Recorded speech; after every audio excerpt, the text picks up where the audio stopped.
Actually আজকে আমরা কোনো ডেপুটেশন দিতে আসেনি, আমরা এমনি একটা ডিসকাশন করতে এসেছি।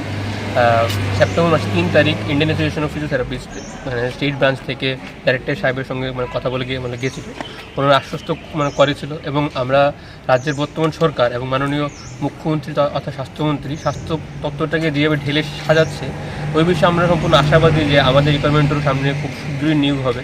তো ওই বিষয় নিয়ে এখন আমরা স্যারের সঙ্গে কথা বলতে এসেছি আর কি, যে প্রচেষ্টাটি কত এগুলো ওই বিষয়ে।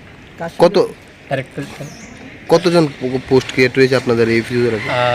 পোস্ট ক্রিয়েট হয়েছে বলতে আমরা যখন দেখেছিলাম যে 11খানা পোস্ট ছিল, তখন ওরা বলেছিল যে পোস্ট সংখ্যাটা আরও বাড়িয়ে আরও বেশি সংখ্যক ফিজিওথেরাপিস্ট নিয়োগ করার সম্ভাবনা আছে।